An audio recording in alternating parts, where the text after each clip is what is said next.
Hello dears, ഇന്ന് ഞാൻ വന്നിരിക്കുന്നത് വളരെ ഹെൽത്തി ആയിട്ടുള്ള ഒരു ബ്രേക്ക്ഫാസ്റ്റിൻ്റെ റെസിപ്പി ആയിട്ടാണ്.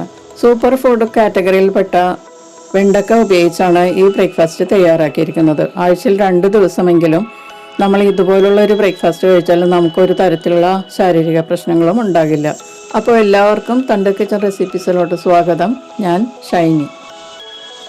ആദ്യം നമുക്കൊരു ഫില്ലിങ് റെഡിയാക്കാം. അതിനുവേണ്ടി ഒരു ബൗളിലേക്ക് 3 ടീസ്പൂൺ ചിരകിയ തേങ്ങ എടുക്കാം. സ്റ്റഫ് ചെയ്യുന്ന വെണ്ടക്കയുടെ അളവനുസരിച്ചാണ് ഫില്ലിങ് റെഡിയാക്കി എടുക്കേണ്ടത്. ഇതിലേക്ക് ഇനി 1/2 ടീസ്പൂൺ കാശ്മീരി മുളക് പൊടി ചേർക്കാം. 1/2 ടീസ്പൂൺ റോസ്റ്റഡ് കറുത്ത എള്ള് ചേർക്കാം. വെളുത്ത എള്ള് വേണമെങ്കിലും ചേർക്കാം. എള്ള് ചേർക്കുന്നത് വളരെ ഹെൽത്തിയാണ്, അതുകൊണ്ടാണ് ഞാനത് ചേർത്തിരിക്കുന്നത്. ഇതിലേക്ക് വേണ്ട അല്പം ഉപ്പും കൂടി ചേർത്തിട്ട് നല്ലതുപോലെ ഒന്ന് മിക്സ് ചെയ്തെടുക്കാം. നന്നായി മിക്സ് ചെയ്തതിന് ശേഷം ഇതിലേക്ക് ഒരു ചെറിയ വെളുത്തുള്ളി പൊടിയായി അരിഞ്ഞത് ചേർത്ത് കൊടുക്കാം. ഒരു ചെറുള്ളിയും ഇതുപോലെ തന്നെ ചെറുതായിട്ട് കട്ട് ചെയ്ത് ചേർത്ത് കൊടുക്കാം. ഇതിലേക്ക് വേണമെങ്കിൽ നിങ്ങൾക്ക് പച്ചമുളകൊക്കെ ചേർക്കാവുന്നതാണ് കേട്ടോ. ഞാനിത് ഉണക്കമുളകാണ് ചേർത്തിരിക്കുന്നത്. പിന്നെ ഇതിലേക്ക് 1 ടീസ്പൂൺ ചിരകിയ ക്യാരറ്റും കൂടി ചേർത്തിട്ട് മിക്സ് ചെയ്ത് കൊടുക്കാം. ക്യാരറ്റ് ഇഷ്ടമല്ലാത്തവർക്ക് അത് അവോയ്ഡ് ചെയ്യാം. ക്യാരറ്റ് നമ്മുടെ ഭക്ഷണത്തിൽ ഉൾപ്പെടുത്തുന്നത് വളരെ അത്യാവശ്യമാണ്. കണ്ണുകളുടെ ആരോഗ്യത്തിന് ക്യാരറ്റ് വളരെ നല്ലതാണ്. കുട്ടികളുടെ ഭക്ഷണത്തിൽ ക്യാരറ്റ് ഉൾപ്പെടുത്തി കൊടുക്കേണ്ടത് വളരെ അത്യാവശ്യമാണ്. ഇനി നമുക്ക് വേണ്ടത് സൂപ്പർ ഫുഡ് കാറ്റഗറിയിൽപ്പെട്ട വെണ്ടക്കയാണ്. വെണ്ടക്ക ക്ലീൻ ചെയ്ത് അതിന് പുറത്തുള്ള വെള്ളം ടിഷ്യൂ പേപ്പർ കൊണ്ടോ കോട്ടൺ തുണി കൊണ്ടോ നന്നായിട്ട് ഒപ്പിക്കളഞ്ഞെടുക്കണം. വെണ്ടക്കയുടെ ഞെട്ടുഭാഗം നിലനിർത്തി വേണം മുറിച്ചെടുക്കാൻ. അതിനുശേഷം നമ്മൾ ഇതൊന്ന് വരഞ്ഞെടുക്കണം. വരഞ്ഞെടുക്കുമ്പോൾ പ്രത്യേകം ശ്രദ്ധിക്കണം. നമ്മൾ ഇത് വരയുമ്പോഴേക്കും 2 അറ്റവും വിട്ടതിന് ശേഷം നടുക്ക് ഭാഗത്താണ് വരഞ്ഞെടുക്കേണ്ടത്. അല്ലെങ്കിൽ നമ്മൾ ഫില്ലിങ് വെക്കുമ്പോഴേക്കും തുറന്നു പോവും, പൊട്ടി പോവും. അതുകൊണ്ട് വരയുമ്പോഴേക്കും 2 അറ്റത്തുനിന്നും കുറച്ച് വിട്ടിട്ട് വേണം നമ്മൾ വരാനായിട്ട്. ഇതുപോലെ വരഞ്ഞെടുക്കണം. എന്നാലേ നമുക്കിതിങ്ങനെ തുറന്ന് അതിൻ്റെ ഉള്ളിൽ സ്റ്റഫ് ചെയ്യാൻ പറ്റുള്ളൂ. നമ്മൾ ഫില്ലിങ് റെഡിയാക്കി വെച്ചിരിക്കുന്നത് ഇതിനകത്തേക്ക് വെച്ച് കൊടുക്കാനുള്ളതാണ്. അപ്പോൾ ഇതുപോലെയാണ് കട്ട് ചെയ്തെടുക്കേണ്ടത്. ഇതുപോലെ ബാക്കിയുള്ളതും നമുക്ക് വരഞ്ഞെടുക്കാം. വരഞ്ഞെടുക്കുമ്പോൾ മറ്റേ സൈഡിലും മുറിവുണ്ടാകാതെ നോക്കണം. ഉള്ളിൽ കേടില്ലാത്ത വെണ്ടക്ക വേണം നമ്മൾ തിരഞ്ഞെടുക്കാനായിട്ട്.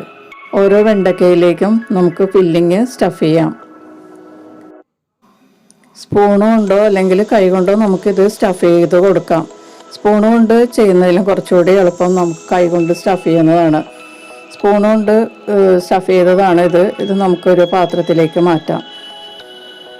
ഇനി നമുക്ക് അടുത്തത് കൈ കൊണ്ട് സ്റ്റഫ് ചെയ്യണത് നോക്കാം. നന്നായിട്ട് നമുക്ക് തുറന്നു കൊടുക്കാൻ പറ്റും. ഇതുപോലെ വിടർത്തിയെടുത്ത് നമുക്ക് വിരൽ കൊണ്ട് പ്രസ് ചെയ്ത് ഉള്ളിലേക്ക് ഫില്ലിങ് നന്നായിട്ട് ഫില്ല് ചെയ്യാൻ പറ്റും. അപ്പോൾ കൈ കൊണ്ട് നമ്മൾ ഫില്ല് ചെയ്യുന്നതാണ് കൂടുതൽ നല്ലത്.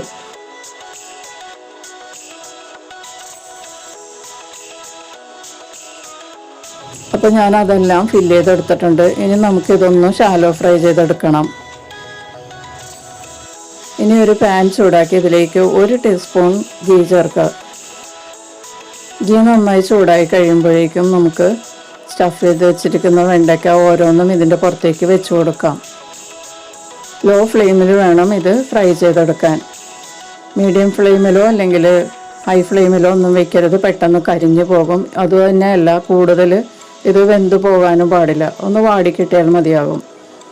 അപ്പോൾ വെണ്ടയ്ക്ക എല്ലാം വെച്ചതിന് ശേഷം മൂടി വെച്ച് 1 മിനിറ്റ് നമുക്ക് ലോ ഫ്ലെയിമിൽ ഫ്രൈ ചെയ്യാം.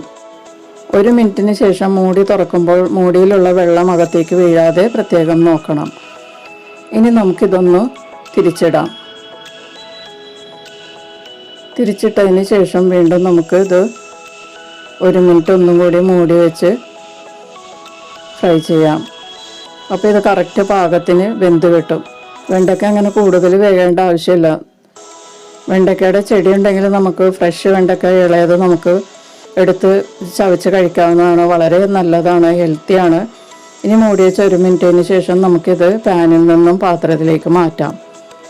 ഇപ്പോൾ വെണ്ടയ്ക്ക റെഡി ആയിട്ടുണ്ട്. വെണ്ടയ്ക്ക സ്റ്റഫ് ചെയ്തത് വളരെ ഹെൽത്തിയാണ്.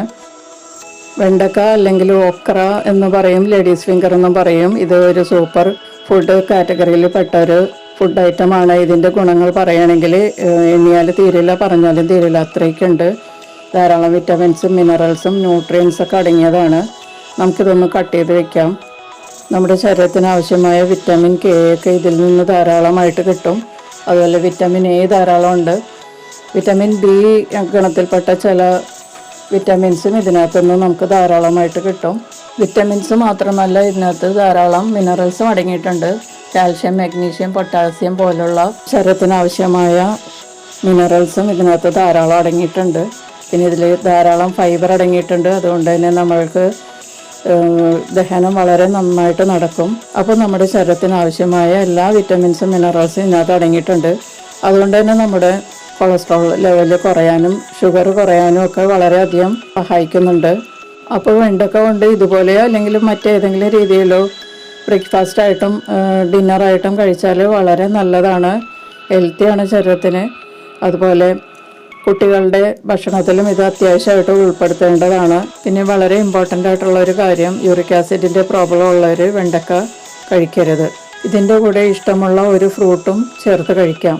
ഇതിലൂടെ നമുക്ക് ശരീരത്തിന് ആവശ്യമുള്ള ഗ്ലൂക്കോസും കൂടി കിട്ടും. ഞാൻ പപ്പായയാണ് ബ്രേക്ക്ഫാസ്റ്റിന് ഞാനിപ്പോൾ ഫ്രൂട്ടായിട്ട് എടുത്തിരിക്കുന്നത്. പപ്പായയിലും ധാരാളം പോഷക ഗുണങ്ങൾ അടങ്ങിയിട്ടുള്ളതാണ്. മിനറൽസും വിറ്റാമിൻസും ധാരാളം ഉണ്ട്. ആൻറ്റി ഓക്സിഡൻസും അടങ്ങിയതാണ്. അതുകൊണ്ട് തന്നെ വളരെ നല്ലതാണ്. നമ്മുടെ ശരീരത്തിൻ്റെ വണ്ണം കുറയാനും ബോഡി വെയ്റ്റ് കുറയാനും ഒക്കെ വളരെ നല്ലതാണ് പപ്പങ്ങ. ഇപ്പോൾ പപ്പങ്ങയും ഇതുപോലെ ഈ ബ്രേക്ക്ഫാസ്റ്റിൻ്റെ കൂടെ ചേർത്ത് കഴിക്കുകയാണെങ്കിൽ വളരെ നല്ലതാണ്.